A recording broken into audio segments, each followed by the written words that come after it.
ఆచంట నియోజకవర్గ వైఎస్ఆర్ కాంగ్రెస్ పార్టీ అభిమానులకు, కార్యకర్తలకు, నాయకులకు, మహిళా మనులకు అందరికీ కూడా హృదయపూర్వక నమస్కారం.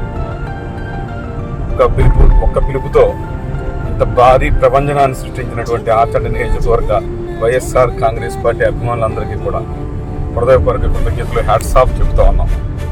ఎందుకంటే రంగనాథరాజు గారి పట్ల ఉన్నట్టు అభిమానం, జగన్మోహన్ రెడ్డి గారు ఇచ్చిన సంక్షేమ అభివృద్ధి ఫలాల యొక్క ఫలితమే ఈరోజు వేలాది జనం, సుమారు 40,000 మందికి పైగా వచ్చారు. అంటే రంగనాథరాజు గారి పట్ల ఉన్నటువంటి ప్రేమాభిమానులు కానీ, వైఎస్ఆర్ కాంగ్రెస్ పార్టీ జగన్మోహన్ రెడ్డి గారి పట్ల ఉన్నటువంటి ప్రేమాభిమానులు కానీ తేడతలం అవుతా ఉంది.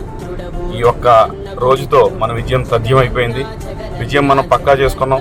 అయితే ఈ విజయాన్ని అత్యధిక మెజార్టీ తీసుకెళ్లే విధంగా ప్రతి కార్యకర్త కూడా పనిచేసి ఈ యొక్క మే 13 వరకు అవిశ్రాంతంగా పనిచేసి రంగనాథరాజు గారికి 30,000కు పైగా మెజార్టీ సాధించే విధంగా కృషి చేయాలని కోరుకుంటూ, అదేవిధంగా మన ఎంపీ అభ్యర్థి అయినటువంటి సోదరిమణి శ్రీమతి గూడు రమాబాల గారు కూడా అత్యధిక మెజార్టీతో గెలిపించే విధంగా అందరూ కూడా కష్టపడి పనిచేయాల్సిందిగా కోరుకుంటూ, జై జగన్, జై రంగనాథరాజు గారు. ప్రసరిస్తివి పేదోళ్ళ బతుకుల్లో చీకటినే తరిమేస్తివి, నిరుపేదల తోడుంటివి, నిర్భాగ్యుల నీడంటివి, మీకోసమే నేనంటివి, మీలో నేనొకడంటి.